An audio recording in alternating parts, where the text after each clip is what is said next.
last time it was repotted was in 2016. So, you know, it's been 8 years since it was repotted. And so when it went back 8 years ago, it was small, slightly smaller. It's now expanded. The design's changed a little bit over time, so that slight tweak in the front, and then a slightly bigger pot because it does not drain. It's even with our surface cleanings, it's harder and harder to get water into this just due to how limited space there is in general. This tree is, as a cork bark black pine too, are weaker than than a Japanese black pine, so it's a weaker cultivar, and so a little bit more room, a little bit better water oxygen balance, I think is going to help it. The pot it's going into isn't, again, the ideal proportions, but it's better than what it's in, and then we can continue to look for a pot that might be better suited to it down the road. So one of the things that we're looking for to tell us that the tree is ready to repot is the buds, specifically seeing a color change. Let's see here. Yeah, we can also see the pollen cones or the pollen sacs have started to emerge, but we're seeing the color of the buds change from sort of a darker brown to this lighter, more caramel color, as well as the increase in the size of the buds. So we're sort of continually monitoring the tree, and as we sort of see, this is another good example over here. We can see the bud is lightened up. There's almost some hints of green kind of coming out from the very tip, lightish yellow, and so that's another just visual indicator that this tree is ready to be repotted.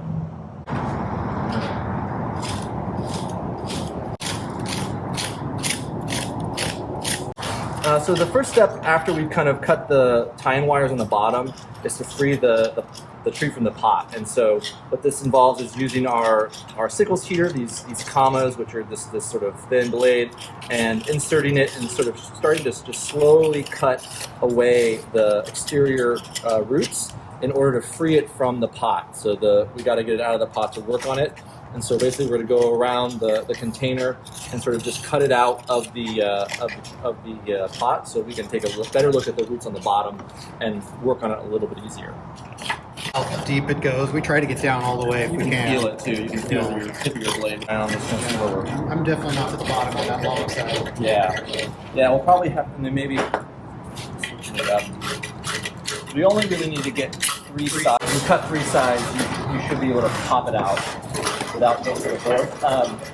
You want to make up some, I know we got soil kind of, Can we do 1-1-1? yeah, but I was thinking of just doing a pre-sip on it, you know, what we kind of do. Yeah. I've got, that's the aeration layer there. Yeah. Yeah, so we're actually encountering some worms, so that's just a good sign of the quality of the environment of the soil is conducive for worms to grow in.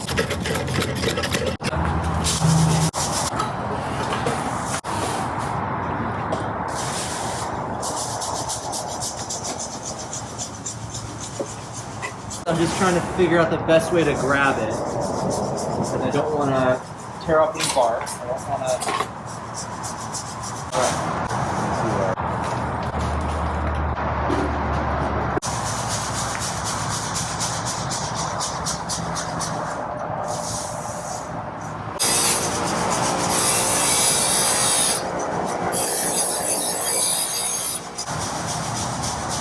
This is probably the best angle I can get in terms of its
I have this nice roots. Format, get it all on.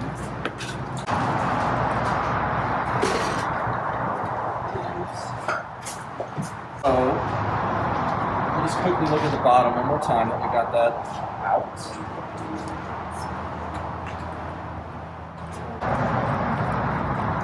So yeah, we're just trying to take that matted section. We're not trying to like disrupt this root ball anymore. We just have to take that bottom off, and the soil is pretty good because it's all been changed out over the years. We don't need to go in and remove any old soil. Just looking for any. Is it always so obvious that you know where? Yeah, you do. There is kind of this like mat. Yeah. It's kind of established mat, and so if you like cut back, then it becomes, you know. Plus, at least with pine trees, their strength comes from the root system. So I'm also not looking to totally reduce this. Plus, we're putting it in a larger pot, a slightly larger pot, and turning the front a little bit. So I'm used to it. Just gonna cut a couple little flyaways. I got it. Okay, so we're gonna slightly turn the front a little bit, just like that. Try to minimize this hard angle here. And so what that means is that we've got to work on this back corner and this corner to kind of help it fit more into the new pot. But we are going to a bigger pot, so we're not looking to take a ton off of the root ball. It's just more a slight adjustment, taking these corners off, and then going around the sides and a little bit on the top, just to kind of get back to the established root ball that we have. You know, get to know the tree a little bit and kind of see.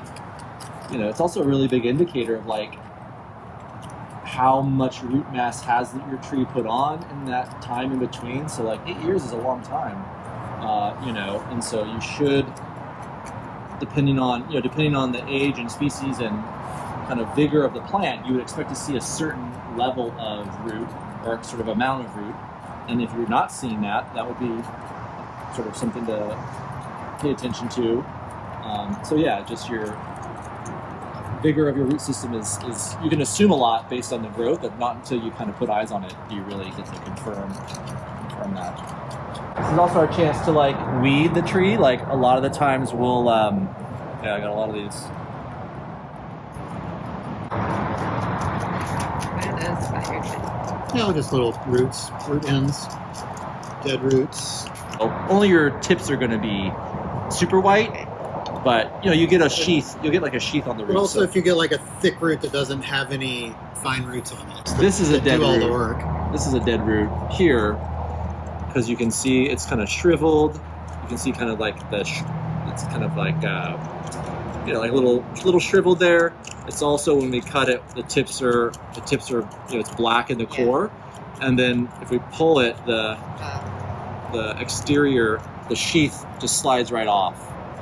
So that's how you can also tell, you know. So that's the core, and then the whereas something else that's healthy, just cut it off here, you know. One, it's not shriveled. Two, it's white in the core, and the exterior doesn't just slide off. The root sheath is pretty tight. So if you're seeing a lot of roots that like are dead like that, then yeah, that would be an indicator of like you had some you know, event that was either usually a drying event. You know, miswatered it or didn't water it, and the roots dried out and then basically rotted. So you know, the only real way to get root rot in a plant is what we're doing now, is by damaging the root, right? It's just like your skin. You're not going to get an infection if you don't have a cut on your skin. So when we're making all these little cuts, the susceptibility to root rot is much higher now. But if the roots are healthy and not being damaged by an insect eating them or a drying event where they're dying back or being cut, then you should never get root rot. Or if you're giving them too much water, right, you're not allowing them to dry out, that will cause them to die as well. But roots don't just start rotting for no reason. They have to actually be damaged prior to that, that pathogen entering. The pathogen has to get a way to get into the system. This is a good example of where this root was cut last time. You can kind of see there's kind of a cut site here, and then all of these finer roots came off of that cut site. So that's kind of what we're trying to go for, is where we cut it, then we'll have many more finer roots kind of coming out of that cut site. So kind of up through here, we kind of do a little bit of trimming just to clean up our damage.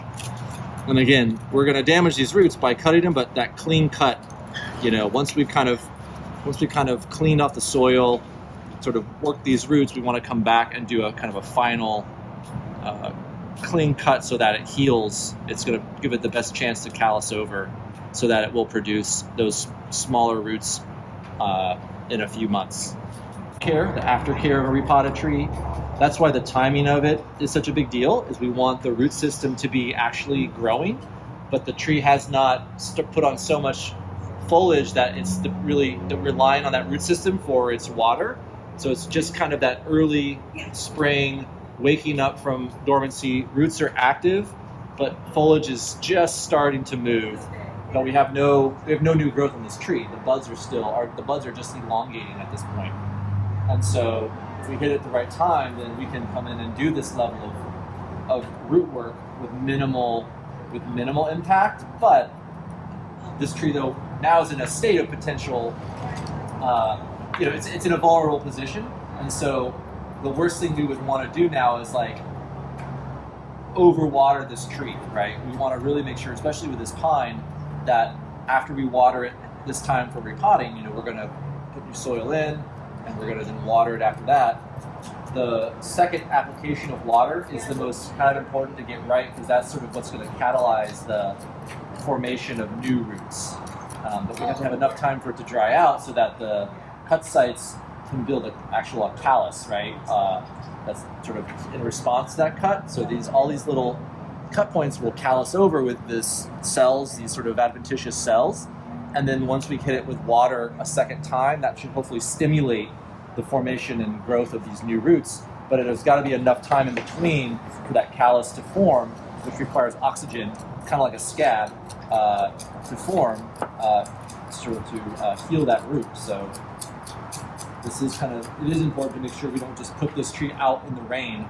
That'd be the worst thing to do, is take this repotted tree and put it outside where it's going to get rained on for days and days and days and days. Around here, yeah. Important thing that happens during repotting is kind of cleaning of the nabari, the surface roots. And so this is kind of my favorite thing to do, is kind of pick at this kind of old soil, all the organics that have sort of broken down over time.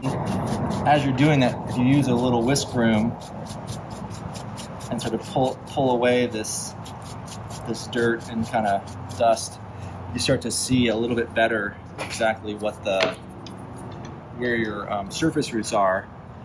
And so you can also, we're looking to trim them a little bit. If we just have kind of a root that's kind of flying away, to kind of create this, nice spreading root system, stuff that's kind of just randomly growing.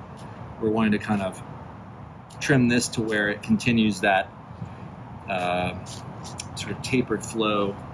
Things like this. This root is not ideal, but again, it's because it was against this wall, and now it's just grown along the pot wall. It's a pretty substantial root too. This is a problem. If we wanted this nice smooth transition, this is this sort of floating root. If we were to punch all the soil out from underneath it, we'd have that gap, which is why we have it.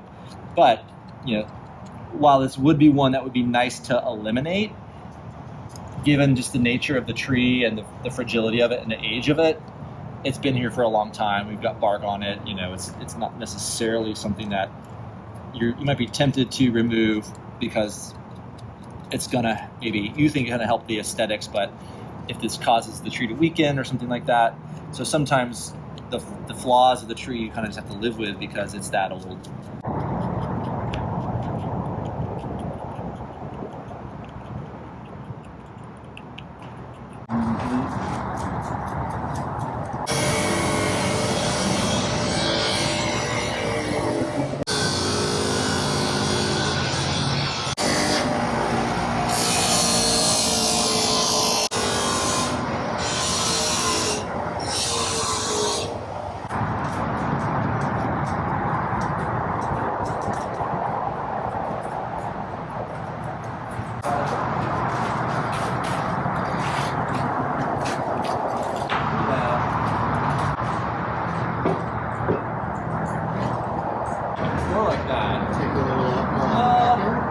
It's actually pretty good. Now that I'm looking at it, it'll, that's too far. Yeah. I was just looking at the stout. The big balls.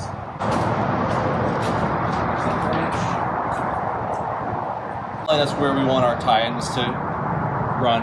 On the bottom? From the bottom, yeah. But just visually we know I'm having like someone else prep the pot.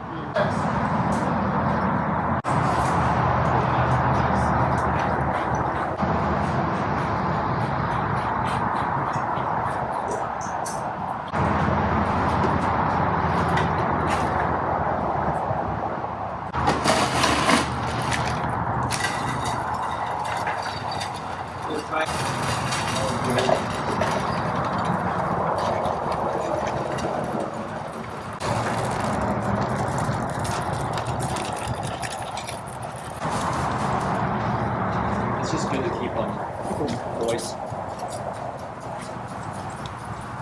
Because sometimes your pots can take, hours to. It's a lot like open heart surgery. You're kind of More than that? you like a fish out of water. Because you're trying to keep breathing.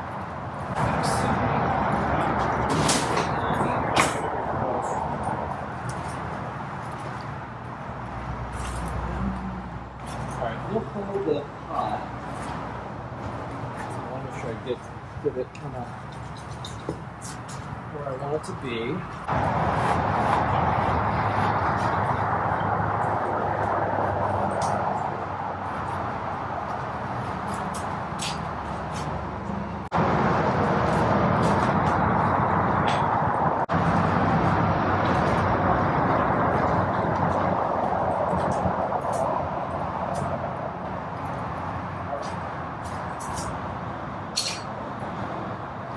Not leaning too far one way or the other.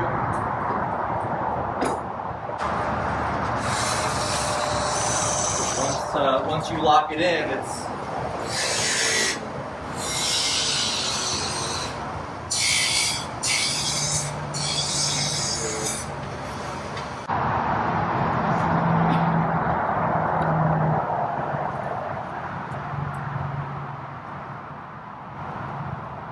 sure it's not moving in the pot. So we turn it upside down. Yeah. Let's see if it works. Shake it. All right.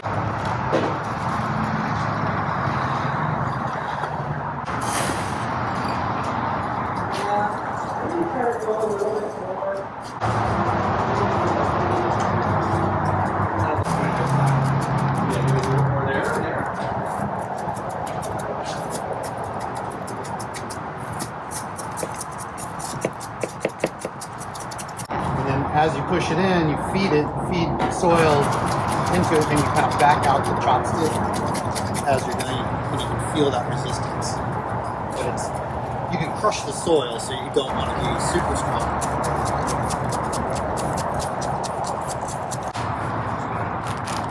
I don't know what I got. You gonna put a little point on there?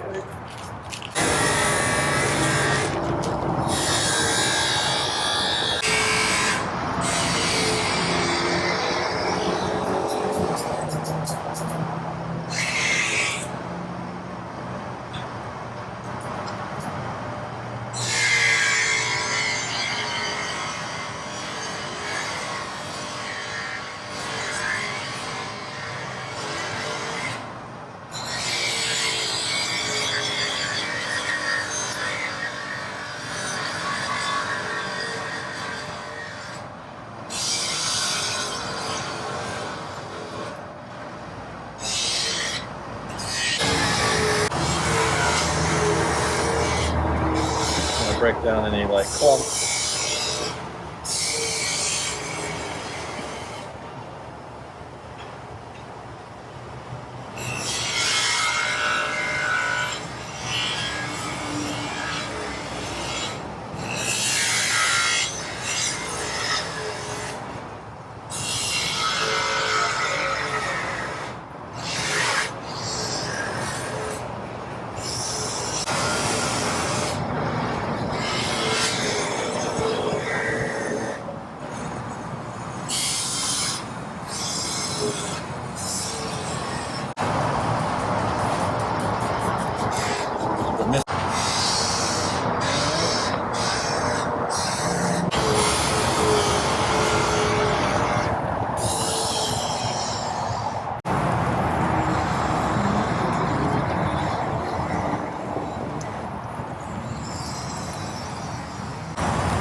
So Just we're like- watering it till the water runs clear, indicating that we've got all the fines, the dust out. So we're sort of like washing the soil out in a way. Okay.